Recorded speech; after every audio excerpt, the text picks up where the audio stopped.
Yo hacía el trabajo de un economista, de una economista. Por muchos años hice el trabajo de una microeconomista. Fui reguladora, trabajé en diseño de regulación la primera parte de mi carrera intensamente. Para fortuna o desfortuna mía, cuando yo entro a mi mundo al mundo profesional, estamos justo ingresando en la crisis de 1999. Para la mayoría de ustedes eso es historia patria. Para mí fue mi escuela y me quedé en ese mundo financiero durante muchísimo tiempo. Ese es el quehacer de un microeconomista: entender un mercado, entenderlo con rigor, entenderlo con juicio, y aquí me voy a dar créditos, y de un buen microeconomista, entender cómo es que ese mercado tiene que ensamblarse con el aparataje macroeconómico, cómo es que tiene que estar en armonía con el resto del funcionamiento de la economía y en consecuencia de la sociedad. Y la vida da vueltas, en consecuencia, después, bastante tiempo después, terminé siendo viceministra técnica de Hacienda. Ese es el trabajo de un plomero, porque uno se la pasa solucionando tubos rotos, y de un macroeconomista. Y finalmente llegué a la Junta Directiva del Banco de la República. Ese es el trabajo de un macroeconomista. Y me tocó volver a aprender macroeconomía, porque esa no había sido mi carrera. Pero hoy en día yo no hago el trabajo de un economista. Hoy en día, entre otras cosas, creo que lo que más se parece a mi trabajo sería el de ser o un cuentero o un culebrero o una mezcla de las dos cosas. Porque parte de lo que yo vengo a hacer aquí es hacerlo reflexionar a ustedes sobre cosas en las que yo creo que no reflexionamos lo suficiente en nuestra sociedad. Porque somos una combinación, culturalmente hablando, curiosa. Terriblemente duros con lo que somos. Yo creo que todos en este salón, en algún momento, en los últimos 2 meses, han dicho que Colombia es un desastre en alguna esfera, porque estaban en Colombia, Ibagué, Tolima, no importa, por el trancón, porque algo salió mal, porque se rompió la llave, porque algo no funcionó. Pero asimismo somos terriblemente complacientes con lo que hemos construido. Y entonces tenemos historias como que tenemos el segundo himno nacional más bonito del mundo y no lo creemos. No sé qué es peor, si que nos parezca que tener un himno nacional bonito importa de algo, o que nos creamos que el nuestro es el segundo más bonito del mundo. Les prometo, no lo es. La Virgen sus cabellos colgaba en agonía. Es lo que es un poco miedoso.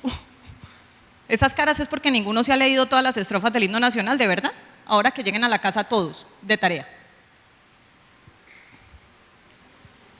Y el problema fundamental es que ninguna de esas dos características nos permiten ser la sociedad que podríamos ser, porque ambas nos hacen perder el ojo en el balón y trabajar por la sociedad productiva que podríamos construir.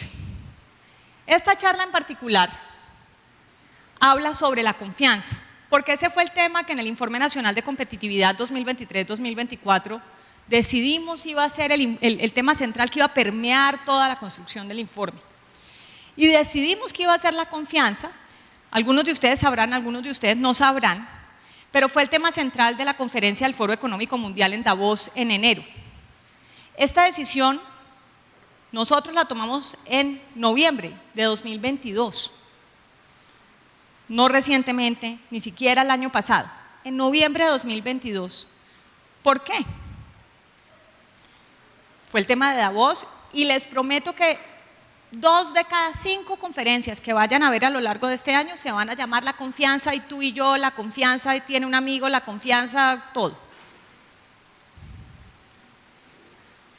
Porque nuestra apuesta, por llamarla de alguna manera, era que íbamos a entrar, nuestro informe se lanza en noviembre, íbamos a estar recién salidos del horno de las elecciones regionales.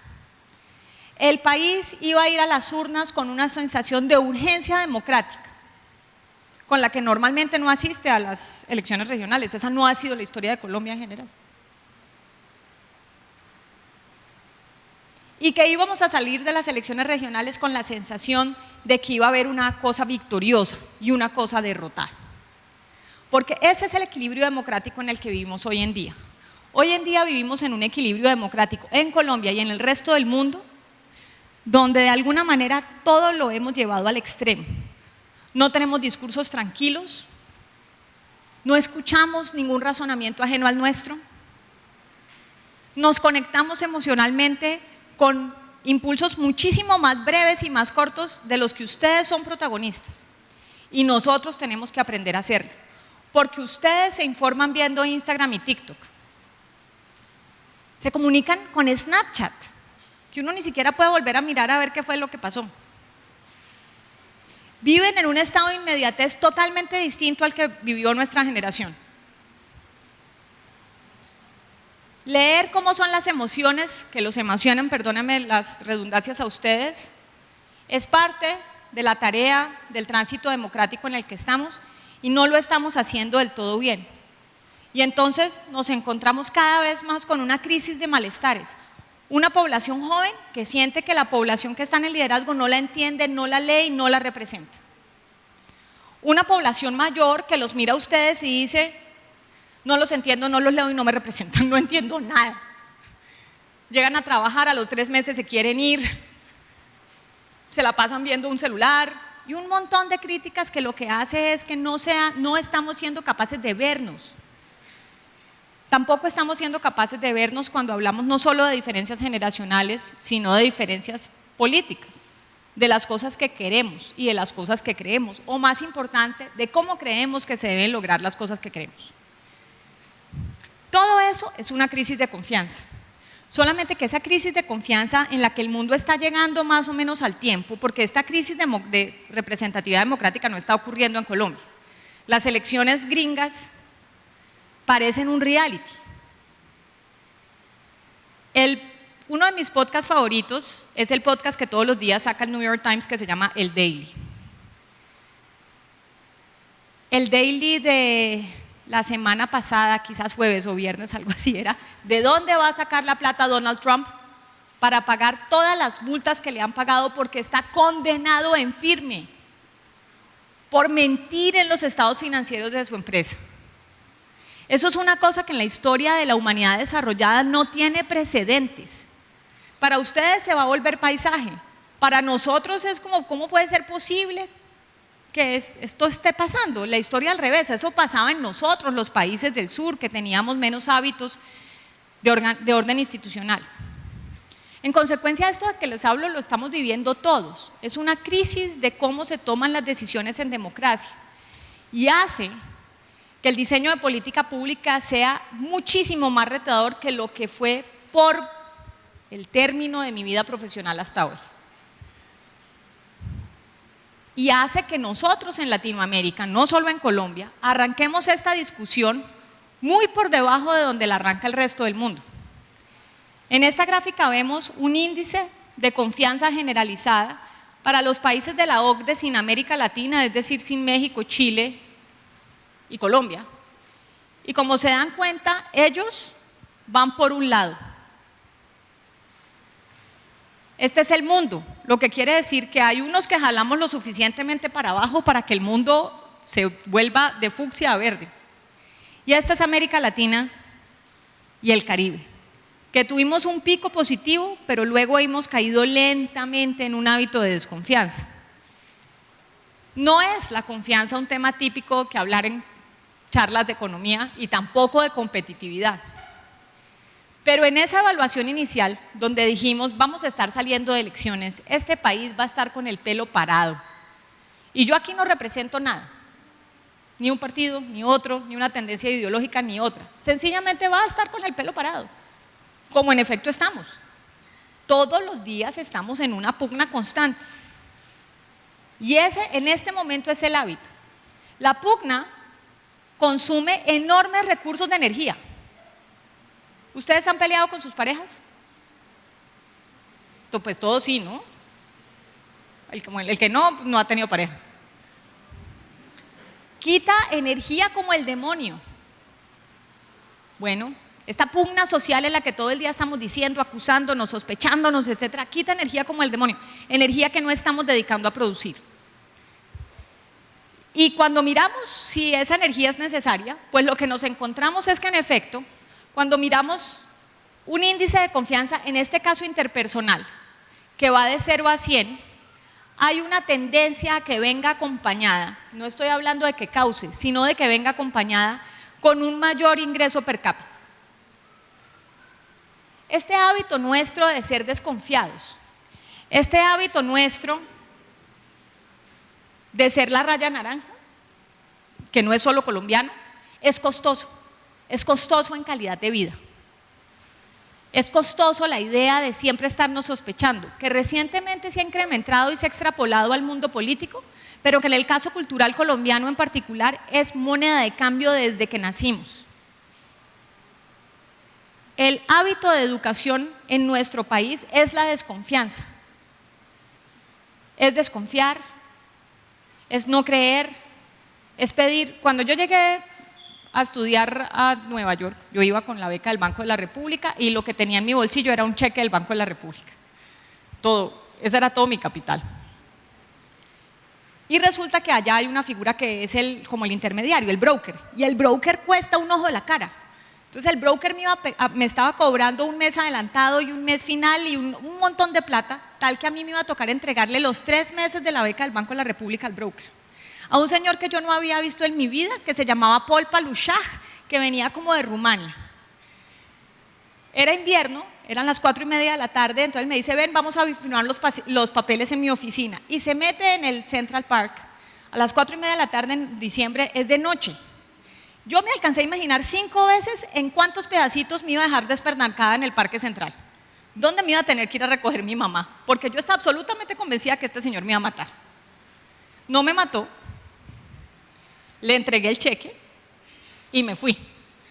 A sufrir porque se demoraron yo no sé cuántos días en entregarme el apartamento y mi mamá todos los días me decía, pero me imagino que pediste un recibo. Yo no le dije nunca a mi mamá, no mami, yo no pedí un recibo. Pero hoy en día digo, y me voltearía solo que mi mamá está muerta, a decirle, ¿y para qué carambas?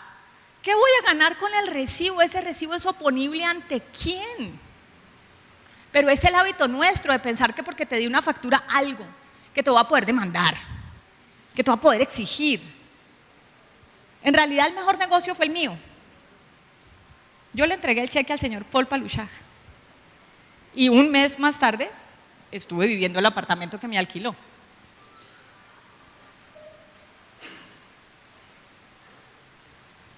No solamente no nos permite crecer, sino que también convive en escenarios de desigualdad. La desconfianza típicamente crece, se produce y causa desigualdad en los ingresos. Sociedades muy desiguales nos cuesta mucho trabajo confiar, porque venimos de sitios muy distintos. Y venir de sitios muy distintos incrementa la desconfianza. Cuando todos venimos del mismo sitio, tendemos a confiar. ¿Por qué? Porque nos parecemos. Y está la arrogancia del ser humano, que nos parece que por parecernos somos confiables. Lo cual, pues sería al menos cuestionable, ¿no? Pero el otro, el que es distinto, tengo que desconfiar. Incluso si tengo evidencias más sólidas que las de mi vecino, no, de ese que es distinto tengo que desconfiar. Y en efecto, cuando uno tenga un escenario de inmensa desigualdad de ingreso como tengo en Colombia, no tengo iguales. Incrementa la desconfianza. El problema es que al incrementar la desconfianza genero más desigualdad. Y finalmente esta, que a mí me gusta mucho porque muestra esto cómo aterriza ahora sí en economía, en este caso en microeconomía. Resulta que la desconfianza parece venir acompañada, según nos dicen estas estadísticas, con gran cantidad de regulación a la entrada. ¿Eso qué quiere decir? Eso quiere decir que yo le voy a decir a las empresas de un determinado sector que para que ustedes puedan venir a hacer sus negocios, ustedes tienen que tener algún tipo de permiso del Estado. Que yo soy Estado el que va a determinar en qué condiciones ustedes pueden hacer lo que quieran. Eso es raro, pero en países como el nuestro es terriblemente común. ¿Qué tenemos aquí? están América Latina y el Caribe, los otros países no son de nuestra región. Nosotros estamos acostumbrados a que nos tienen que poner reglas para todo. Pero no solamente que nos tienen que poner reglas para todo, sino que ¿quién soluciona la controversia en un país como el nuestro? ¿Ustedes mismos entre ustedes o qué están esperando? Una autoridad. Y esto no es un resultado espurio, esto es responsabilidad nuestra. Nosotros siempre queremos que venga un tercero, un adulto, un Estado a decirnos cómo comportarnos. ¿Por qué? Pero es así. Hasta que no llega el profesor a la clase no hay silencio. Hasta que no nos dicen que es que por favor nos callemos, que ya va a empezar la clase, no atendemos. Lo cual es curioso porque quien está pagando, aquí el cliente es el estudiante. Es curioso que sea el cliente el que no está afanado porque le brinden su servicio, pero así es. ¿Y quién es el que se siente más avispado de todos? El que no llega a clase, el que llega tarde y entra por donde no se dan cuenta, el que presentó lo mínimo del taller para pasar.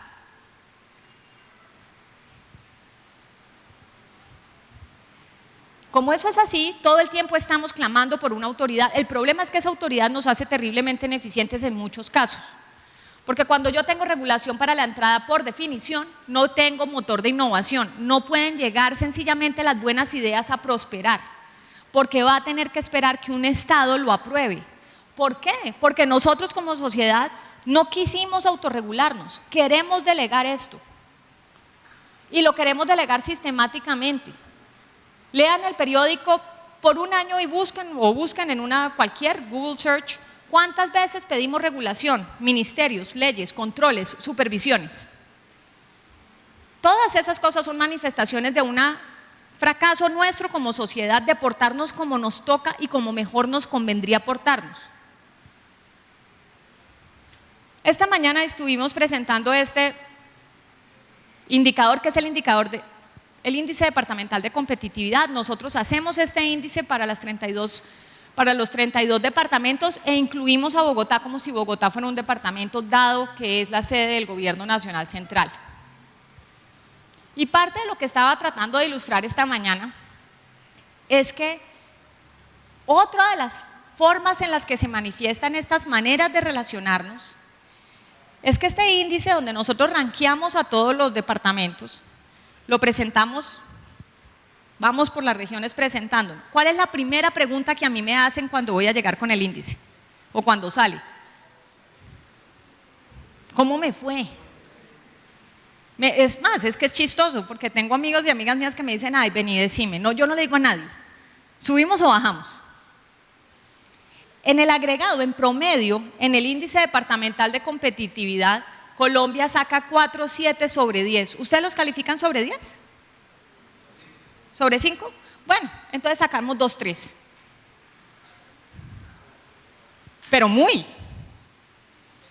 ¿Creen ustedes que importa quién quedó de primero o de segundo o de tercero cuando el promedio de todos los departamentos es de 4,7 sobre 10? Este es el país en el que vivimos, el país del que somos responsables, yo y ustedes. Pero yo apenas estoy estudiando, ya, de malas, ya son responsables. Entre otras cosas porque si ya están estudiando, adivinen, son un porcentaje hiperminoritario de la población colombiana. Ya les tocó. Con estos resultados, nosotros no tendríamos que tener mucho espacio para, por ejemplo, estar compitiendo regionalmente. Lo que deberíamos estar pensando es cómo tenemos estrategias conjuntas entre las diferentes regiones para tener estrategias de competitividad que nos permitan hacer saltos al desarrollo. Pero eso tampoco es lo que estamos haciendo, porque esta pregunta que suena jocosa, que me preguntan en qué puesto salieron, pero no es jocosa. Luego de eso me invitan a unos talleres larguísimos a los que hoy en día yo ya digo, miren, yo a ese taller no voy, si quieren llevar a mi equipo, perfecto. Yo no voy a ir a discutir, es que yo le reporté al Ministerio de Educación Nacional la inversión en infraestructura de escuelas tarde y entonces usted no me lo ha contado, doctora. Si yo ya entré en esa discusión, ya perdí el año. Ya mi capacidad mental no es la que necesitamos. Porque esta es una discusión de mentalidad, como lo es la confianza. De pensar cuáles son las cosas que importan. Y en las cosas que importan, en una de ellas no nos va tan mal porque por lo menos sacamos 6 sobre 10.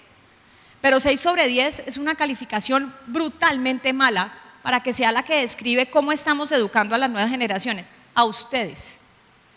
6 sobre 10 es lo que saca nuestro sistema de educación básica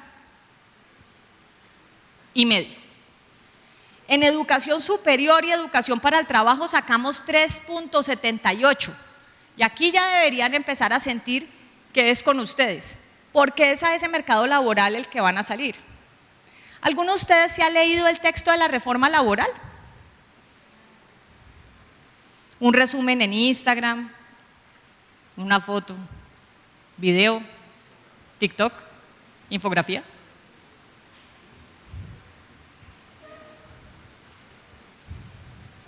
Yo sí, y yo no soy la que voy a salir a buscar trabajo. Yo he ido a hablar en el Congreso de la República y yo no soy la que voy a ir a buscar trabajo, si no me echan. Ustedes sí, y no se la han leído. ¿Qué postura tienen frente a las reglas del juego que el gobierno nacional está diciendo que van a tener ustedes en el resto de su vida? Y además el resto de mi vida es bastante más cortica que la de ustedes porque resultó que ustedes van a vivir hasta viejísimos. Ojo cuando se casen, que cuando la muerte los separe era distinto a mi edad que a la de ustedes. La muerte los va a separar como a los 107 años, según las nuevas estadísticas de las Naciones Unidas.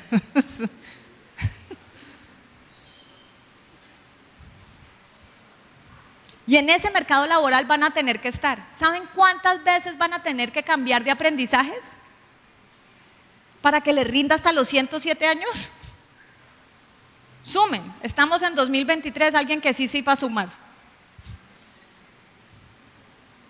2130. De aquí a allá ustedes van a tener que cambiar de saberes 1.000.000 de veces. Cuando yo me gradué de la universidad, en promedio los estimados que tiene el Foro Económico Mundial es que lo que yo aprendí me iba a durar más o menos durante 25 años. Y más o menos me duró. Ahora en la mitad tuve que aprender muchas cosas, etcétera, pero más o menos la disciplina con la que yo me gradué de la universidad, aquí me tiene. ¿Saben cuánto es el tiempo estimado para la generación que está en este momento en la universidad o estudiando? 5. El ejercicio más importante que ustedes tienen que estar haciendo en este momento en sus vidas y el ejercicio más importante que tiene que hacer la universidad al pensarse es que ustedes aprendan a aprender. Ninguno de los conocimientos concretos que están absorbiendo aquí les va a ser útil en 10 años. Una parte importante de los conocimientos que ustedes están aprendiendo aquí, y sobre todo él, lo va a reemplazar la inteligencia artificial. En consecuencia, si ustedes no aprendieron a aprender, si ustedes no son una máquina de creatividad, ¿cuál es el rol que van a jugar en esa sociedad en la que van a salir a competir? Les va a tocar una vida bastante más difícil que la mía, pero van a tener mejor televisión porque a mí me tocaba la cadena 1 y la cadena 2 y eso era muy horrible. Estos son los datos para el Tolima, que como se darán cuenta no son mucho mejores que los que tengo para el agregado nacional. Pero incluso cuando me voy a cosas donde puedo mirar a quién le va mejor, en entorno para los negocios tengo un Bogotá con un 9.9. El punto es que este índice, como ocurre con los índices, yo lo normalizo. El conjunto de posibilidades de producción no me está comparando con Singapur. Entonces yo en realidad no sé dónde estoy parada. Cuando me voy y comparo mundialmente, el Foro Económico Mundial por ahora está en pausa de mirar la competitividad de los países. Desde 2019 no nos saca datos. Hay uno que se llama el indicador de competitividad que saca un instituto que se llama el IMD. En ese somos la economía 58 de 64. 58 de 64. Es responsabilidad de ustedes que no sea 58 de 64. Yo, pues ya no lo hice lo suficientemente bien, porque en este país tenemos un problema de capital humano, porque yo, que fui una persona con responsabilidades importantes en la política pública durante muchos años, no lo hice lo suficientemente bien. Y la responsabilidad la tengo que asumir en primera persona. No fue culpa de mi vecina, que se robó mi gallina, no fue culpa de nadie más. Yo tuve una participación en eso. Hubo cosas que hice bien y de las que estoy muy orgullosa, pero tuve que haber hecho más y mejores cosas y no las hice. No las vi, no tomé los riesgos o no los quise tomar, porque Colombia es un entorno difícil para hacer las cosas, pero en última instancia la que no los tomó fui yo. Y con esa conciencia es que ustedes tienen que empezar a participar de la construcción de la sociedad. De tal manera que la próxima vez que alguien aquí les pregunte quién se leyó la reforma laboral, ¿qué debería pasarme? Les voy a perdonar la laboral. ¿Se leyeron la pensional? Porque les cuento cuántos años me van a tener que mantener ustedes a mí. Yo ya estoy en el régimen de transición. Por acá nosotros los mantenidos. Ustedes los que van a tener que pagar impuestos. Esto no es conmigo. ¿Se leyeron la de educación? A falta de una, ahí tienen dos. Y ninguna de las dos es cortica, ¿no? Porque por lo menos la pensional uno hasta se la puede leer. No sé si se dan cuenta que estamos inmersos en un hoyo profundo de discusiones que afectan la vida de ustedes y no lejanamente. Si yo les dijera es que es la ley de biotecnología, de pronto también los afecta, pero yo entiendo que uno piense que eso lo afecta a uno lejos. Esto no. Resulta que si ustedes quieren ser innovadores, ustedes quieren salir allá y hacer cosas locas con su tiempo, no. En Colombia hay una jornada laboral y un mecanismo de contratación. Y no queremos hacer nada distinto porque las personas que tienen hoy empleo formal y además forman parte de un sindicato o algo, les parece que esa es la manera de hacerlo. Y ustedes, ninguno está protestando. Ninguno está protestando para decir que ustedes quieren trabajo híbrido. Ninguno está protestando para decir, miren, yo de pronto quiero trabajar de manera flexible, de pronto quiero trabajar en 3 plataformas, de pronto quiero tener una app que diseñé yo con 3 amigos o amigas que eran unos genios de cualquier cosa, pero mientras eso arranca quiero tener un trabajo de 2 días a la semana. No, porque eso es precarización laboral. Esas son las discusiones que se están dando hoy en día y son las razones por las cuales estamos en orillas tan distintas. Porque tampoco hacemos muchos esfuerzos por entender por qué está la otra orilla. Yo la entiendo, algo el esfuerzo y digo, aquí hay personas que por años tuvieron regímenes laborales que fueron muy detrimentales para ellos y no se hicieron los ajustes en la regulación. Mi problema fundamental son ustedes. No quiero que ahorita hagamos un ajuste en la regulación para reivindicar los derechos de las personas que durante los últimos 50 años no tuvieron las condiciones que debieron haber tenido quizás, en detrimento de lo que ustedes necesitan para sus vidas. Pero si ustedes no lo asumen en primera persona, díganme quién o por qué se los tendría que estar asumiendo alguien más. Yo creo que es el mal hábito que creamos las mamás. Entonces, eso nos pasa porque nosotras todo el día andamos detrás recogiéndole la ropa. No. Esta discusión es en primera persona, es una discusión que tiene que ver con ustedes, es una discusión donde este problema de la educación, que en promedio nos da un 5,9 para todo Colombia, pero que para el departamento que peor le va, le da un 2,1 sobre 10.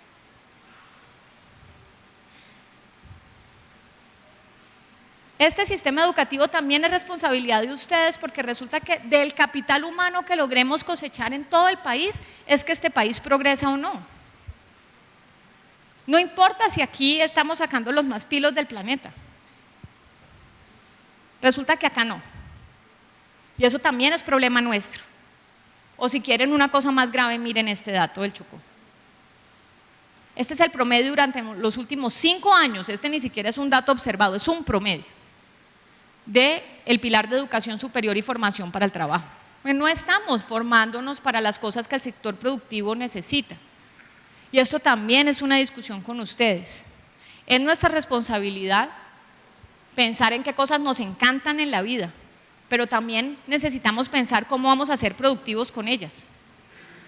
Tenemos que informarnos. Cuando ustedes decidieron estudiar lo que estén estudiando, ¿se dieron cuenta cuáles eran los datos de empleabilidad? ¿Salario al primer año? ¿Meses de espera para encontrar su trabajo? ¿Lo saben hoy?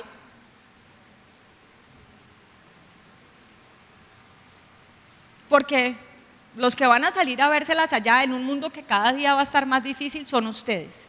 Y este es el entorno de productividad o falta de ella en el que nosotros nos movemos. En efecto, la confianza también se correlaciona con el nivel educativo. Y el nivel educativo en Colombia, pregúntenme lo que quieran, escojan cualquier variable de calidad de la educación o de cobertura de la educación, por donde quieran empezar. Primera infancia, no tenemos datos para todo el país sistemáticos para saber a cuántos chiquitines entre 3 y 7 años tenemos cubiertos por algún sistema de cuidado y educación. Y ahí ya perdimos el año. Educación básica primaria y media. 3 años nos llevan los países promedio de la OCDE en términos de matemáticas, lectoescritura y ciencias. Educación superior ni les quiero decir. Son muy pocos los que tienen la oportunidad de entrar a la universidad y menos aún los que se van a graduar. Pero no se nos ha entrado la urgencia de construir un sistema de educación postmedia donde no todos tenemos que ser profesionales. Las personas que pensamos o trabajamos estudiamos una profesión, somos personas que estamos entrenados en un marco conceptual. Las personas que necesitamos marcos conceptuales típicamente somos medio inútiles. Las otras personas saben hacer cosas. Yo no sé hacer nada, entonces pues por eso tengo un marco conceptual. Pero para esas personas no estamos abriendo puertas en el país. Y no podemos ser todos profesionales. No tenemos cómo, y lo que nos dicen los datos es que esta insistencia en que todo el sistema tiene que ser profesional nos está dejando muy mal preparados a una gran cantidad de jóvenes en Colombia. ¿Ustedes saben qué porcentaje de jóvenes entre 14 y 28 años en Colombia no estudian y no trabajan? ¿Cuánto? Alguien diga un número que yo igual de aquí a allá no veo. ¿Cuánto? ¿Qué porcentaje?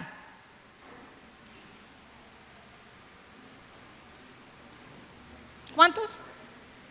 Acá dicen 45. ¿Alguien da menos o más? 28,7. 28,7 es más o menos, si uno le quitan un pedacito y un bracito y una piernita, que 1 de cada 3 personas que tienen entre 14 y 28 años les da la misma cosa que sea sábado, domingo, lunes. Porque no tienen ningún tipo de entrenamiento, ni de oportunidad productiva. En esta parte nosotros damos ideas de cosas que vamos a hacer. Yo no voy a entrar en esta parte de la presentación con ustedes en detalle, porque son recetas que sobre todo producimos para el sector productivo. Porque la otra cosa es que aquí estamos acostumbrados a pensar que todas las cosas que salen mal son culpa del gobierno. Pero resulta que los problemas de gerencia, la falta de procesos y procedimientos y una gran cantidad de indicadores que nosotros a los que les hacemos seguimiento no los diseña el gobierno, los diseña el sector productivo. Pero ustedes en particular no están inmersos en ese sector productivo todavía. Están en este ambiente, que es el ambiente de generación del conocimiento. ¿Qué creen ustedes que tenemos que hacer distinto? ¿Dónde creen que metemos la pata? Y esos son los ejemplos que les voy a dar. Somos uno de los países, somos el país en Latinoamérica que menor índice de inversión en investigación y desarrollo tiene.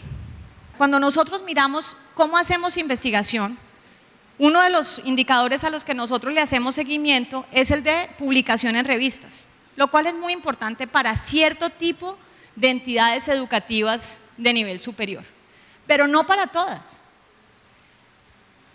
Cuando nosotros miramos qué estamos haciendo en términos de investigación, lo que nos encontramos es que en algunos casos hay universidades que quieren publicar, lo cual a mí me parece en principio loable, excepto que cuando miro el sector productivo, no sé dónde tengo este pilar, pero en algún lado lo tengo. Cuando miro el sector productivo, no, desapareció, no sé qué se me hizo en mi presentación. El sector productivo no está usando las capacidades investigativas de la universidad. ¿Y eso es responsabilidad de quién? De los tres, del sector productivo, de los profesores, de los estudiantes. Pero nosotros vivimos todos un poco cómodos en la idea de que siempre es responsabilidad de alguien más. Y no estamos viendo cómo realmente tenemos que solucionar los problemas. Y mañana va a amanecer y vamos a seguir siendo el puesto número 58 de 64. La diferencia no está en una receta que se vaya a inventar el gobierno nacional. La razón por la cual Corea del Sur salió adelante en semejante ráfaga de progreso no fue porque los coreanos tuvieron una fórmula mágica de encontrar un sector al que le hicieron todas las apuestas, o porque el gobierno de Corea del Sur lo hiciera. ¿Saben por qué fue? Por los coreanos y coreanas, que decidieron que ahí había una buena apuesta y en lugar de pasársela todo el santo día peleando los unos con los otros, decidieron que esa apuesta a productividad era en la que se iban a poner de acuerdo. Pero nosotros pensamos que es más importante tener la razón en los almuerzos del domingo, donde estamos agarrados por cualquier cosa, que excepto el fútbol no vale la pena. Y cuando pensamos en las cosas por las que nos agarramos en términos de fútbol, pues dijéramos que el rentado nacional no es precisamente un dechado de talento, aunque vamos mejorando de cuando yo era chiquita. Pero tenemos que de alguna manera salir de todas estas discusiones. Mi apuesta central, como ustedes se pueden dar cuenta, porque casi 4 de todas estas slides están dedicadas a la educación, tiene que ver con este entorno. Pero no tiene que ver con este entorno en el sentido de las materias que ustedes van a ver, ni esos conocimientos puntuales de los que van a aprender, sino en la forma en la que van a pensar. Procesos y procedimientos. Ningún sistema productivo, ninguno, puede existir si no tiene un buen proceso. Es más, con que esté malo, pero tenga proceso. Las personas necesitamos proceso. Necesitamos procesos para aprender a estudiar. Yo soy muy mala, era muy mala en la universidad teniendo procesos, indisciplinada como yo sola. Me iba muy bien, pero porque trasnochaba la noche antes. Pero ese es el hábito que no construí. Hoy en día he trabajado en muchas entidades del Estado donde todo el mundo pensará que mi paso por la superfinanciera fue súper importante, porque en efecto tomamos una medida que hizo que el sistema financiero no se quebrara en 2009 cuando se nos vino la ola de Lehman Brothers encima. Es verdad, y estoy muy orgullosa de eso. Más orgullosa de eso estoy que después de que yo salí había un proceso de supervisión homogéneo, que tienen que salir todas las delegaturas de la superintendencia financiera. En el Banco de la República me tocaron 2 crisis financieras espantosas. Me tocó el COVID y antes de eso me tocó la caída del precio del petróleo. Pero más importante que eso, el banco no tenía gestión por procesos. Los procesos que hace uno paso a paso son fundamentales. Quiero que esta tarde, remotamente de pronto me hagan caso y se imaginen todos los procesos absurdos que ustedes se encuentran en el día a día. Proceso absurdo es aquel donde uno trapea de afuera para adentro. Y cuando acaba de trapear el baño dice, ay, fue mi chica, quedé adentro del baño y ahora cómo salgo sin ensuciar. Eso es un proceso mal pensado. Un proceso mal pensado es cuando abrimos las licitaciones, hacemos toda la parte de la estructura concesional, pero resulta que no tenemos licencias ambientales. Entonces no sabemos si el diseño ambiental con los costos con los que el Estado otorgó la licencia de verdad funciona. Un mal proceso es cuando no tenemos bien estructurado la forma en la que escribimos materias. Hay millones de formas de tener buenos y malos procesos. Parte de mis hobbies hoy en día es andar pillando malos procesos, cosas absurdas, muchas. Yo les voy a dar un ejemplo, a mí me toca pasar un tiempo importante en un avión. En consecuencia, este año estoy en paz, pero el año pasado yo me debí montar en un avión de Avianca 2 veces a la semana. 2 veces a la semana me tocó hacer check-in online en mi app, con mi contraseña y mi correo. Saben escribir Maiwashka, o sea que saben quién soy yo. ¿Cuántas veces me preguntaron mi contacto de emergencia? Todas. Hombre, ¿no será posible que te acordes que es mi hermano? Pierdo tiempo porque mientras estoy haciendo eso yo tengo que hacer otras 3 cosas más. Mal proceso. Los que vayan a emprender y quieran hacer cosas de base tecnológica, la experiencia del usuario es fundamental. Las personas que tenemos un poco más de experiencia en la vida no vemos bien, entonces si nos ponen una letrica chiquitica no podemos rellenar el formulario. Procesos y procedimientos. Enfoque sistémico. Ustedes saben que cuando se construyeron los primeros ferrocarriles en Colombia, decidimos que usamos nuestro propio estándar de ancho de riel. Resultó que no es el mismo del estándar internacional. Entonces no podemos conectarnos. La gente tendría que llegar a Colombia y cambiar de tren para que les sirvan los rieles colombianos. Y de eso tenemos 1.000.000 de ejemplos, de cosas que en lugar de pensar en grande a dónde queríamos llegar, los pesamos en chiquitos, que es el equivalente como cuando uno se compra el blue jean chiquito porque piensa que va a hacer dieta después de las vacaciones. Es mejor pensar en grande desde el principio. No solamente no pensamos integralmente, sino que no traemos a todas las personas a la discusión, entre otras cosas por el ego, por la satisfacción de decir que es que yo soy más importante porque a mí ¿no te llamaron? Ah, quién sabe, no, es que yo sí tenía una reunión esta mañana, a mí sí me llamaron. Y de eso derivamos un placer. Y el resultado del asunto es que al final del día es posible que el proyecto A quede cojo porque faltaron unas voces, o más importante aún, el proyecto puede salir bien, pero es que resulta que a las cosas hay que generarles amor. La gente tiene que enamorarse y comprometerse con los proyectos. Si yo no tengo a todo el mundo sentado en la mesa, ¿qué nos asombra que después nos digan que eso está mal? Pero acá la arrogancia lo que nos hace decir es, no, es que son unos brutos que no entienden. No, no, no son unos brutos que no entienden. Si hubieran estado en la mesa se harían sentir parte. Sentirnos parte es una cosa que en este país es difícil porque somos un país excluyente en casi todas sus dimensiones. Pero en lugar de querer ir en contra de esa tendencia, la alimentamos. Cada pequeño privilegio que tenemos, queremos restregárselo en la cabeza a nuestro vecino. Y finalmente levantar la cabeza y mirar hacia el futuro.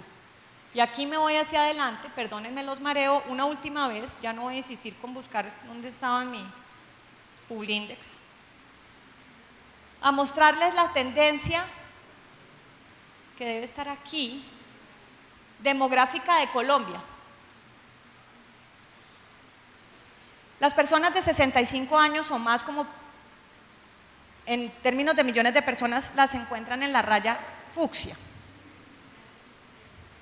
Este es un país que se va a envejecer en los siguientes 30 años de manera importante, de la misma manera que el mundo.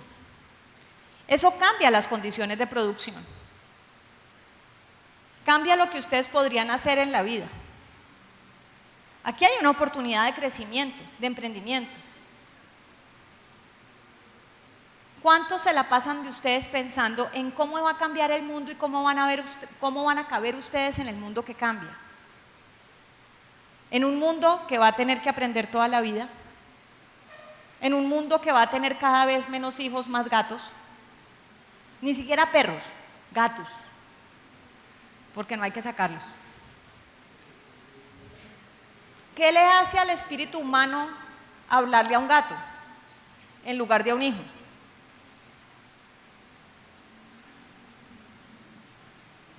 Cuando no tengamos hijos sino gatos, ¿dónde vamos a pasar Navidad? ¿Qué vamos a hacer con el sentimiento de soledad que nos va a embargar como humanidad? ¿Y quién está trabajando en la crisis de salud mental que hoy ya es un problema con el que vivimos? Con el que viven ustedes, porque son quizás la generación más afectada que ha llegado a la educación superior. Porque a mí no me invitó, yo era un fracaso social en el colegio, medio sigo siendo. Pero yo no me tenía que enterar por Instagram todas las cosas que habían pasado en el mundo sin mí, ustedes sí. Yo no tenía que andar probando mi valor con likes o don't likes. A mí me subían el sueldo, lo cual francamente me parece más poderoso. Entonces, ustedes van a vivir en un mundo donde esa crisis de salud mental va a marcar la era en la que viven. ¿Se han puesto a pensar eso qué les implica a ustedes? ¿Qué les implica las nuevas elecciones en el mundo entero? Este año que viene va a haber elecciones en todo el mundo. Ya no me acuerdo cuántos son, como 47 países. ¿Qué nos implica a nosotros? ¿Cuánto tiempo de su día le están pasando a pensar qué va a hacer la inteligencia artificial por la carrera que están estudiando? ¿Dónde es que van a ser útiles? Porque no es donde fui útil yo. Las cosas que yo hice chiquitas las va a hacer ChatGPT en 4 segundos y mejor. No es tan chistoso. Esas son las tendencias del mundo en las que deberíamos estar pensando. ¿Por qué? Porque sistemáticamente vivimos anclados en el presente. Anclarnos en el presente nos genera 2 fenómenos. El primero de ellos, que nos perdemos de la posibilidad de innovación, porque vivimos totalmente absortos y absorbidos por las cosas que están aquí encima mío. Y resulta que lo que necesitamos en el enfoque sistémico es que ustedes le quieran vender a los japoneses. Los japoneses que no solamente se están envejeciendo, sino no tienen tierra, por ejemplo, pero comen mucha proteína y mucho arroz blanco, por ejemplo. ¿Quién de ustedes está pensando cómo le va a vender proteína a Japón? ¿Quién está pensando por qué nosotros no somos los que les estamos haciendo un arroz especial de sushi? Porque ellos ya no tienen tierra para hacer esos cultivos. Y así sucesivamente tenemos una gran cantidad. Aquí era donde estaba, el de Publindex. Era más adelante. Este es el que les mostraba, porque nosotros medimos cuáles son las revistas indexadas en términos de investigación. Pero resulta que esto no mueve la productividad de las empresas. Y por lo tanto, de las muchas cosas que nosotros medimos, hay cosas que realmente no son las que yo quiero que pensemos como oportunidades para el futuro. ¿Y cómo es que ustedes van a lograr que la persona que venga a hacer esta presentación en 20 años no se encuentre esa realidad tan pobre? Porque esa realidad depende única y exclusivamente del capital humano. Cuando Vietnam arrancó su historia de crecimiento masivo era sustancialmente, bueno, igual de pobre, no sustancialmente, era igual de pobre que Colombia. Y hoy en día es un milagro del Pacífico. Nosotros también podríamos, pero no mientras nos estemos vanagloriando de que tenemos el himno nacional segundo más bonito del mundo. Tenemos que pensar distinto y tenemos que asumirlo como una responsabilidad en primera persona.